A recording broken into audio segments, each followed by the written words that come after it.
Welcome back to the channel. I know it's been a minute. Just been going through some things. No excuses, but just getting back on the Civic. It is going to be the push start Banvie, so I'm gonna go with this one right here. I want to say this is the go-to one for the Amazon kits, at least. So this is why I guess I'm taking this angle at this. And you can get the alternative JDI, go that route. I want to say you're paying probably like $1.80, and then you have to install it, which is the same process. And I'm like, why do they charge more? So this box right here was 25 bucks. So I'm wondering what the disconnect for the, what is it, $140 upcharge is. And I'm not really seeing much. Like, I guess all they really do, and I'm gonna show you how I did this too, but you get these connectors with the JDI kits. This kit only came with the harness, obviously, and then some open wires at the end right here that I just connected. So I'll go more into detail about that later, but that's all it really is. And you also even get, I guess with this kit, I splurged, if you want to say that. In this box, it comes with one master key, which I want to say you get with that, but then you also get these extra keys in these leather pouches, which I thought was pretty cool. This is why I went with this. I think I spent like an extra couple bucks on it. But yeah, now I got these leather pouch keys, and this is your master, where you just and you could buy other chips, and you would use this master key to just replicate it. So you're getting all the same, like, it's not crazy technology that you're gonna get with the JDI or anything like that. There is some faults with this, I guess, that it might come with the JDI, it might not. But you got your push button, and then you also got the ring activator for the chips. There is one thing I got to figure out. It's with this steering lock. So this sticks out a good amount, so you're not going to be able to, I guess, just cover it. You're going to have to take this out if you want it right here. Or the alternative is having your key with you and turning this to accessory, and then having the button maybe say right here. You have to put the key in, then do the button process, press the brake and all that. I didn't want that. I wanted to take this out, but I also don't want to damage what I have either. So what I did was went to the junkyard, grabbed the ignition housing, because you don't really need this whole setup, I guess. And you could also do this with your housing as well, but I didn't want to use this one. So I went to the junkyard, picked up the housing, and I even got a nicer case for the steering column, 20 bucks. So 25 for the whole module. Let's call it 30. I think I paid a little bit extra for the leather cases and pouches and whatnot. Let's call it 30.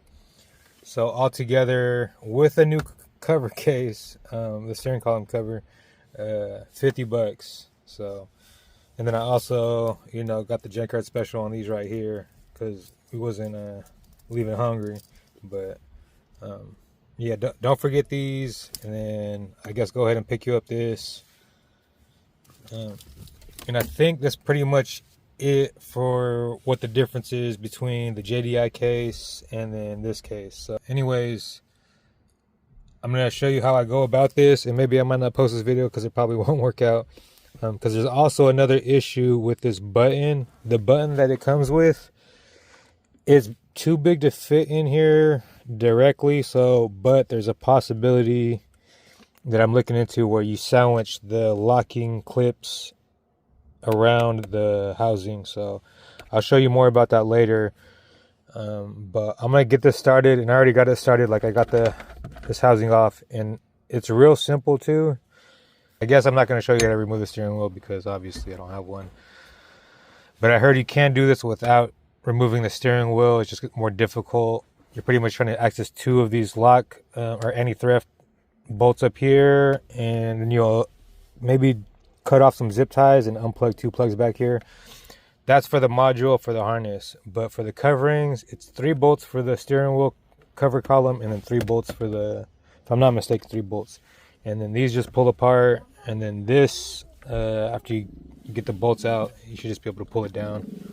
So I'm gonna go ahead and do that, and then I'm gonna come back to this right here. All right, so I got the bottom off, and this should just snap down. There you go.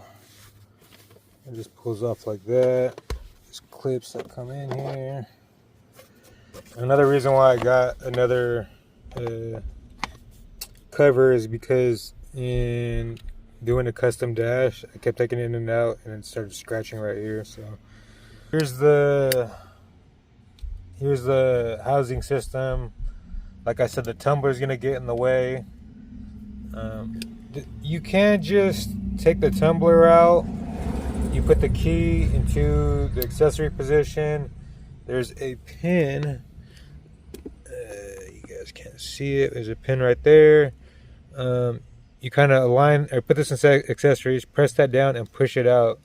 And then the way you would get it with the new one is you're going to have to drill that pin out. So this is the pin right here. So this is the same module. This is where the tumbler would be at.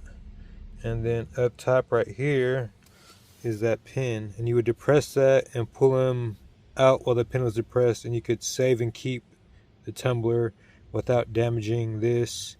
So another thing that also to mention is that I still have my lock in there.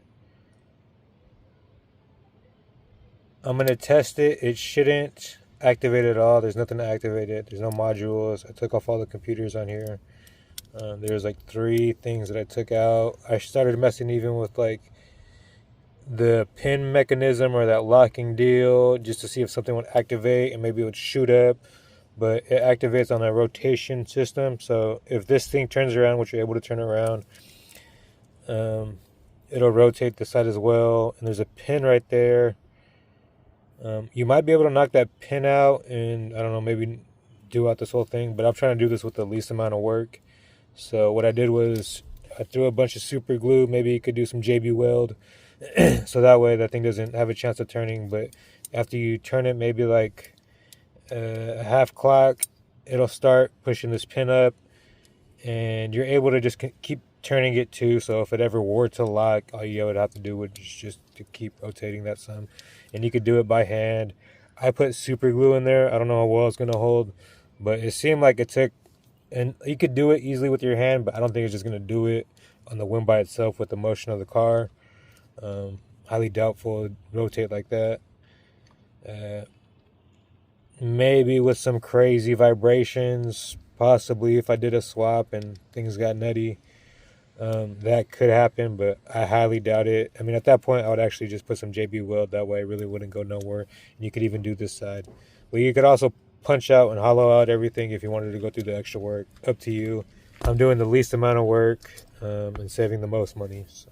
For this one, yep, I just dremelled it out too. So I tried putting drill bits, but that the steel pin was a bit much, so I ended up just getting a Dremel with a diamond tip on it.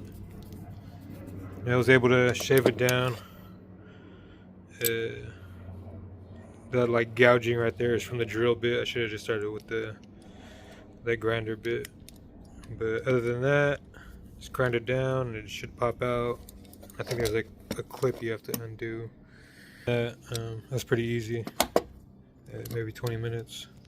Alright, so enough with that. You could take this out so you don't have to go to the yard and pretty much get a new one. And also you have to take out this torque screw too as well.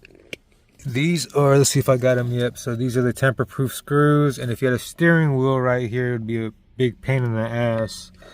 So I guess if you're dealing with Hondas and you daily drive it, you should probably have a pop-off with the lock on it. Give you something nice that spins too. I'm gonna try to pop those off. I hear you just take a chisel and you kind of rotate them. You can maybe find these with some hex heads on it.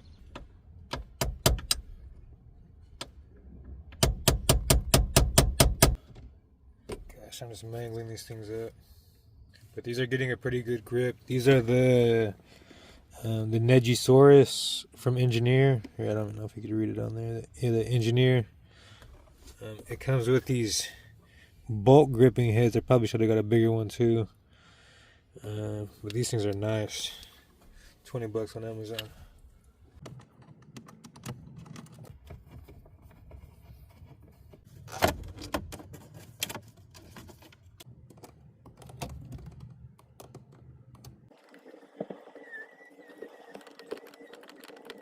now that I know I got this, I'm able to get this off. I'm gonna disconnect the battery. I mean, you can start off with that too as well, disconnecting the negative.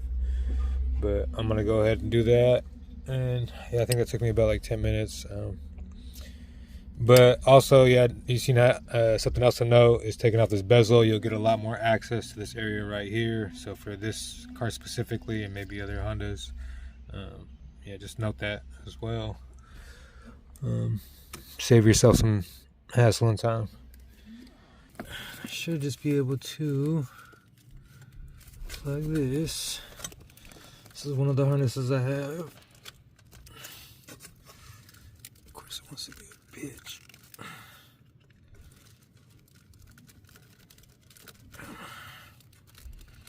I'm just gonna go flying out somewhere.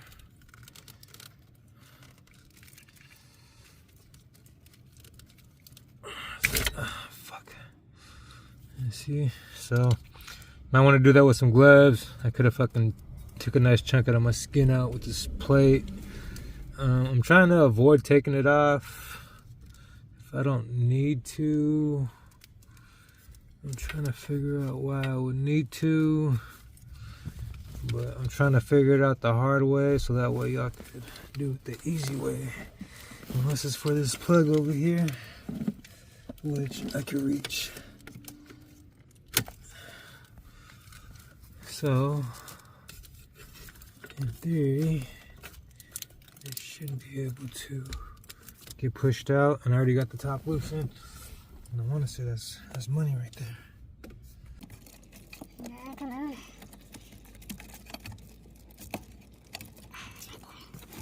That plate might be in the way. I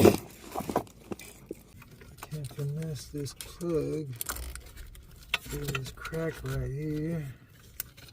I don't know if y'all see what I'm doing.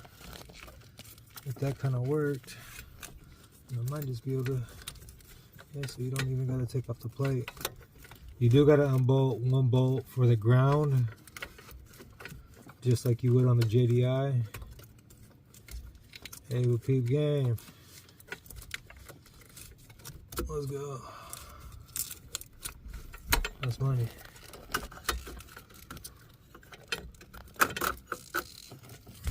Oh, Jetos. So that's it. Oh, lock out. And again, the sole purpose of this right here is to just have bracket holes for the steering wheel cover. All right, so that's on there pretty solid. This is the insert, so there's going to be a hole on the bottom of the steering rack where this is going to seat into, so it locks up and then it'll close up the gap. So it's just plug and play, like it's not going nowhere. It shouldn't be wobbly, it shouldn't be off to the side or nothing like that. So didn't have to take this off. Yeah, so but for the plugs, again, that just came with the housing and I just clipped them off. So here are the ones that came with my housing. They're identical. And all I did was screenshot the ignition system wire diagram, and I mean it wasn't even really a diagram. It was just saying, like, it was a chart, an Excel chart pretty much, just saying, hey, green wants a 12 volt, and all I did was match it up to,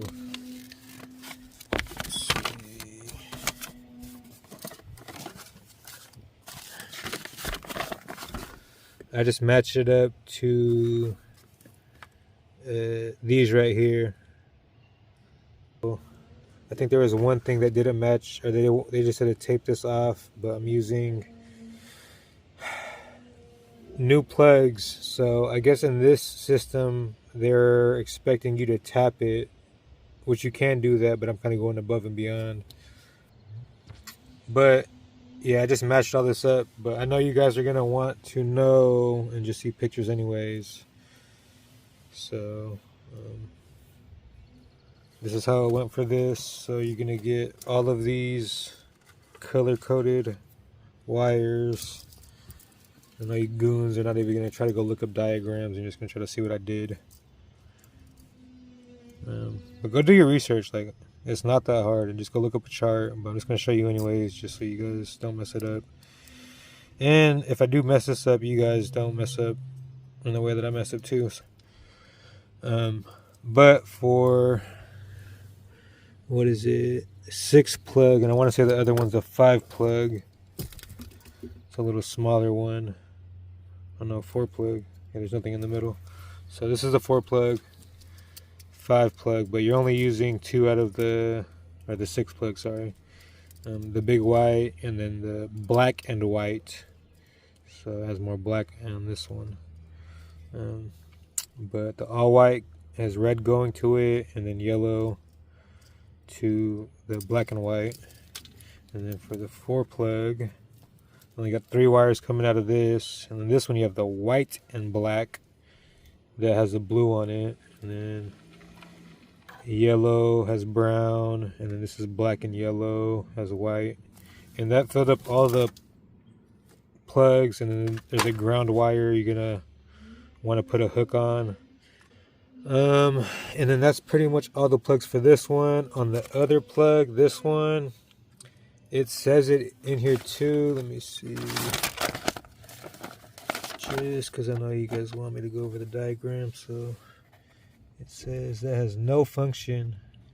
And then this is supposed to go to your brake line pedal. So chopped it off, put some tape around it. And then I put a T-tap. And there are other plugs, but one's just for the sensor, so you're not really wiring anything. You're just kind of putting that somewhere. And same with the start button. That plugs in as well. It's right here at top. So that's the start button.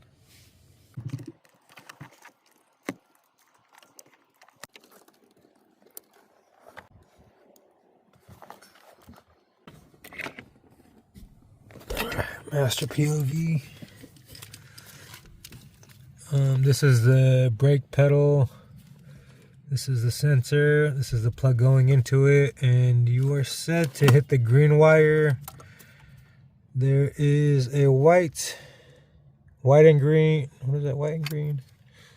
Sorry, I can barely see it out of the corner of my eye. Yeah, what is that? White and green and white. So I'm assuming the green and white one. So I want to say that's the signal back, and once you depress it, it will signal, so it activates. Just go ahead and expose the loom up, and then yeah, I'll go ahead and handle that.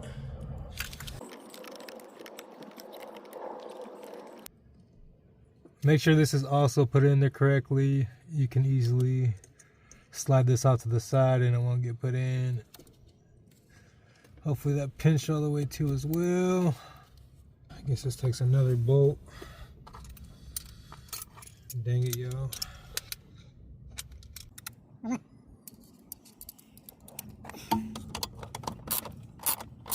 So this one was a bit too small for my chassis ground. I'm just gonna go ahead and get a bigger one.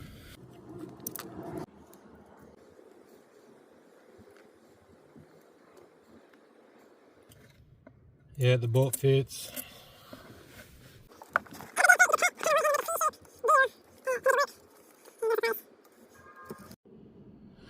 Alright, so as far as installation, everything kind of hooks up. One other thing to mention is that you're going to need a bunch of zip ties just to get everything all loomed up. Or you could be fancy, get some loom loop, which I actually have and probably could have used on some of this. Where did I see it last? It's never where I need it, you know how that goes. But yeah, no, everything's hooked up. Battery's tapped, or the brake line's tapped. I think that's all the wiring. So you just have your 2 plugs and then your brake line tap, and it's super simple too.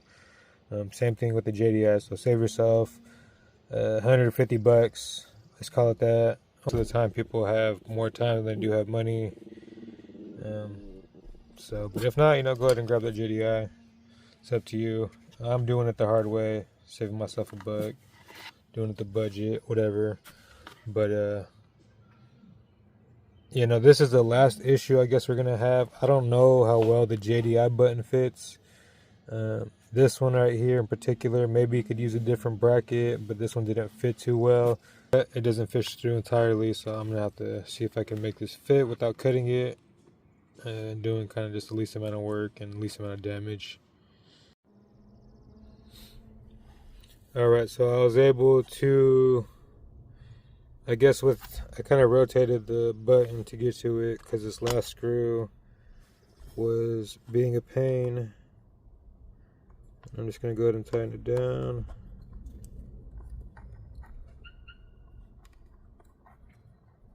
Not too much. Rotate it back down. And usually you should offset your engine if you want it to sit up straight because your column is at a slant. So I'm going to kind of tilt it forward. That way it's even with land and not the column. Or the car, I should say. And looking at it now, so all I did was I took it off and I bent it more precisely. If you were to just try to bend it while the tabs were on it, I don't think you would be, I think I tried it and you weren't able to get inside the column. But I'm thinking now I might be able to, yeah, so that might have been easier to take the tabs off. I was able to get it done with this Leatherman squirt. But if you have a micro set for the micro screws in there, you could just use that. And it looks like you could just kind of push it in there. But I already got it in there, so I'm not going to pull it out. And then you just bend the tabs at this point down. Once you get it to a point, I wonder how much that bites into the column to the point where it won't turn at all. Because I've seen other people, they taped it in the back, so that's a solution for that.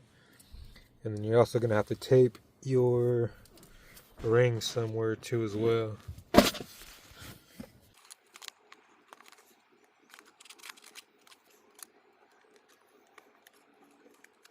Yeah, so bending these tabs in, it still looks like it has a little bit of movement.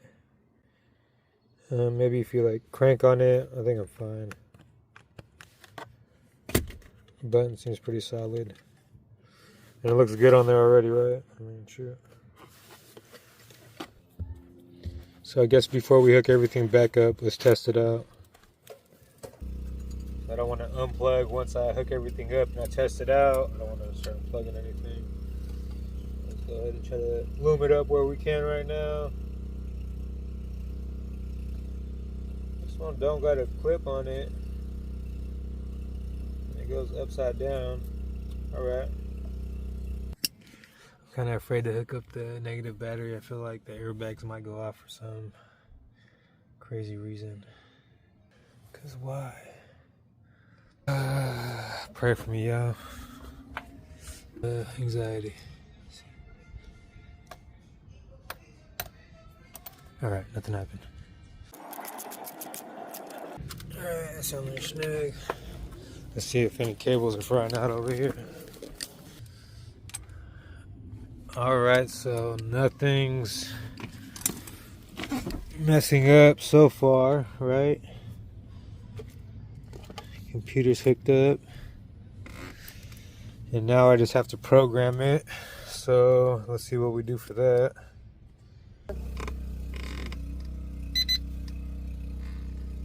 Oh shit, those.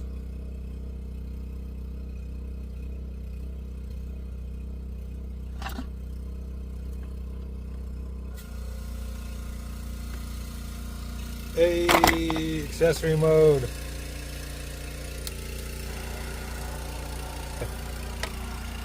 So accessory mode functional. How do you turn this off? Another short press should enter the on status. Okay, so all my on stuff clicked on. Let's go, and then another short press again turns it off. Okay, everything off. Then press and hold on the foot brake. So step and hold on foot brake.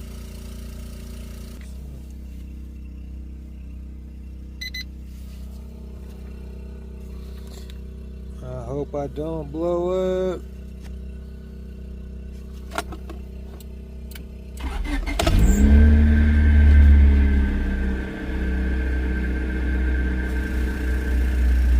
Hey, let's fucking go.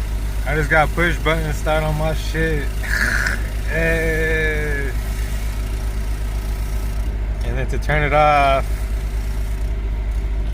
we can't just press it, so I'm gonna just try, see what happens. Hopefully nothing happens. Alright, so that didn't work. You have to press on the brake.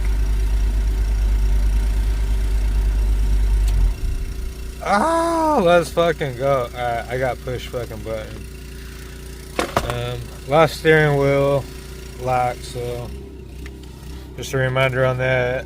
You also lose it with the JDI. I mean, I think I've mentioned that already before, but that's pretty much it. I'm gonna wrap everything up, and then I don't know, I might do this part again just because of this pressure washer, but there's the beep again saying that it's locked up. So it's pretty much the same thing like the JDI thing. It's just crazy how similar they are, but one beep means it's an arm, two beeps means it's disarmed. For me, I have my clutch pedal disengaged, so I don't have to press on that. But if you're manual, I want to say for the most part, you have to press on that. But for me, I only have to press on the foot brake. So this is another kill switch at the end of the day. So it's just like I got the lock, the pop off, the kill switch, now this. So it's like 4 forms of theft or theft prevention. So I'll put it together and hopefully this helped y'all and we could move on to the next thing, which I want to say is probably going to be, I might get that one, the single DIN touchscreen. I've been looking at that, so that's not really a mod. I mean, neither is this, but it's just civic content. I actually went and picked up one of these power acoustic single DIN touchscreens, the 6.5. These are pretty popular for single DIN touchscreens. There were some other options, but I don't know. They just had too many bad reviews, or they didn't last long. They cut out after some months. This is the best one. I think there was like a similar one for like $100, but there's just like 1 or 2 bad reviews that just threw me away. And everybody said that they just vouched for this one. It's great, it's awesome, and they've had it for years. And I think there's a couple other features that it has that kind of separates it. But the wireless CarPlay, that's one of the main things. I actually just picked up a wireless CarPlay adapter for one of my other cars. The Lexus, but this one's wireless, so, or it comes built in the system. So I thought that was pretty cool. That way I don't gotta hook up my Android Auto or the CarPlay. I'm switching phones too right now, so dealing with both. But this is the touchscreen right here. I already took the stereo out. Usually you're supposed to take out all this stuff, this panel, the glove compartment, and then you get 2 bolts on each side, and I think there's 2 underneath. Pull out this whole deal, then you're able to access the 2 bolts. If you have the stock radio, the 2 bolts, and then you're able to pull this out, and you could actually have access in the back to push this out. And I'm going to try to use the sleeve that it comes with, even though that was a newer one too, so I'm just going to end up selling that, get like my $60-80 for that, and then I guess that'll go towards the $140. And I didn't see, I tried looking it up if these ever went down in price. Maybe they do on like Black Friday. I just don't want to wait another 8 months or 6 months for that. So I just went ahead and bought it. So pretty straightforward. I already had the harness, so if you don't have your harness, you're gonna have to go pick you up a harness, and you pretty much color match whatever's available.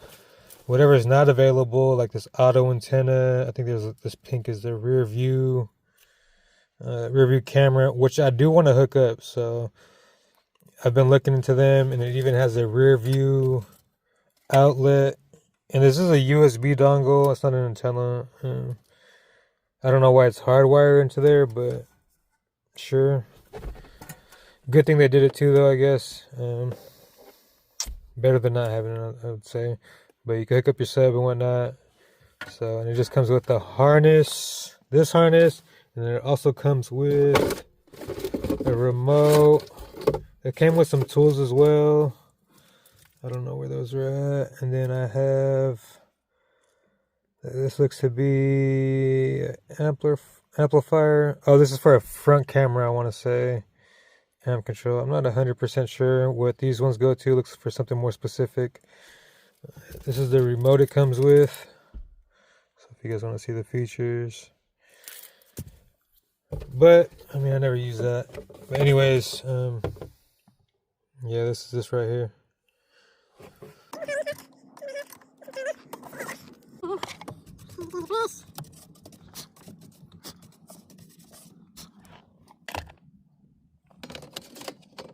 Alright, so it's been pretty solid, so go ahead and depress the tabs that are available. Oh, I don't like that these have the little, they don't have the inserts to straighten them out. And I'm going to plug this in just to plug it in. I hope it doesn't activate anything. As far as for everything else, super plug and play. Alright, so we just plug in our harness. Click. There you go, there's the click. Press down hard enough. Wires. I'm gonna try to snag that antenna out before I settle everything in there.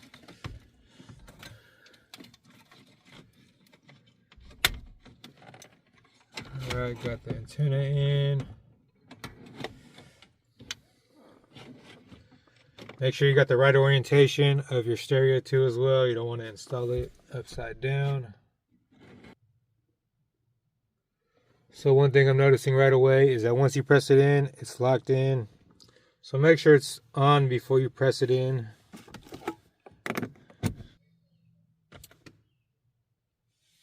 Alright, so we got power. Nice.